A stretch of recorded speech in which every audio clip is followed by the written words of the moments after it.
दोस्तों, नेपाल में राजशाही के समर्थक सैकड़ों लोगों ने रविवार को प्रदर्शन किया। नेपाल में एक बार फिर राजा को सत्ता सौंपने की मांग करते हुए राजधानी काठमांडू में रैली निकाली गई। नेपाल के शाही परिवार के समर्थकों ने ये रैली ऐसे समय निकाली है जब 2 महीने बाद मार्च में देश में संसदीय चुनाव होने वाले हैं। नेपाल में राजशाही की वापसी की मांग ने इसलिए भी ध्यान खींचा है क्योंकि ईरान में इसी तरह की चीजें बीते 2 हफ्ते से देखी जा रही हैं। ईरान में हजारों की संख्या में लोग मौजूदा सरकार को हटाकर 1979 में हटाए गए शाह को यानी राजशाही शासन को वापस लाने की मांग कर रहे हैं। नेपाल में बीते साल सितंबर में युवाओं का हिंसक प्रदर्शन देखने को मिला था। इस प्रदर्शन के नतीजे में केपी ओली की सरकार गिर गई थी और इसके बाद देश में सुशीला कार्की के नेतृत्व वाली अंतरिम सरकार फिलहाल काम कर रही है। अंतरिम सरकार ने मार्च में नए संसदीय चुनाव कराने का ऐलान किया है। नेपाल में राजशाही के समर्थन में ये पहली रैली नहीं है, लेकिन बीते साल ओली की सरकार गिरने के बाद से ज्ञानेंद्र समर्थकों की ये पहली यात्रा थी, उनका पहला मार्च था। राजा को वापस लाओ के नारे इन प्रदर्शनों में खूब लगे हैं। काठमांडू में रैली करने वाले लोग हाथों में पोस्टर लिए हुए थे। इसमें देश में राजशाही लाने के समर्थन में नारे लिखे हुए थे।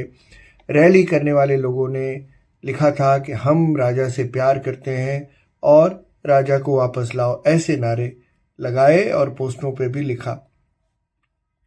रैली में शामिल लोग राजा पृथ्वीनारायण शाह की मूर्ति के साथ सड़कों पर उतरे। रविवार को ही राजा पृथ्वीनारायण शाह की जयंती भी थी और इसी मौके पर ये रैली की गई थी। नेपाल में राजा पृथ्वीनारायण शाह ने 18वीं सदी में शाह वंश की शुरुआत की थी। राजवंश के आखिरी राजा ज्ञानेंद्र शाह को 2 दशक पहले विरोध के बाद पद छोड़ना पड़ा था। नेपाल में 2008 में राजशाही खत्म कर दी गई थी और नेपाल एक गणतंत्र बन गया था। राजशाही समर्थकों का कहना है कि मौजूदा निजाम बेहद भ्रष्ट है, करप्ट है। ऐसे में राजा की वापसी होनी चाहिए क्योंकि तब राजा के वक्त सब कुछ ठीक ठाक चल रहा था, आंतरिक कलह नहीं थी और विदेशों से भी अच्छे संबंध थे।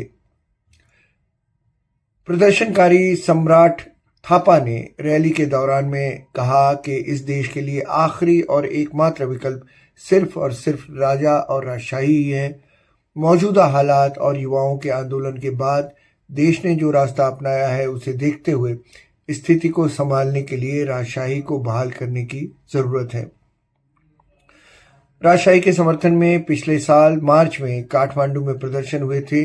राजशाही समर्थक रैली के दौरान 2 लोग मारे भी गए थे। हालांकि रविवार की रैली शांतिपूर्ण रही। नेपाल की पहली अंतरिम महिला प्रधानमंत्री सुशीला कार्की के नेतृत्व वाली सरकार इस साल मार्च में देश में चुनाव कराएगी। लेकिन देखने वाली बात यह है कि जहां ईरान में एक और लोग राजशाही की बात कर रहे हैं, यानी मौजूदा सत्ता से परेशान हैं, वहीं नेपाल में भी यही चीज़ हो रही है। लोग राजशाही की वापसी चाहते हैं और लोकतंत्र पर से, सो कॉल्ड लोकतंत्र पर से उनका भरोसा उठ रहा है क्योंकि भ्रष्टाचार के कई किस्से नेपाल की हवा में गूंज रहे हैं।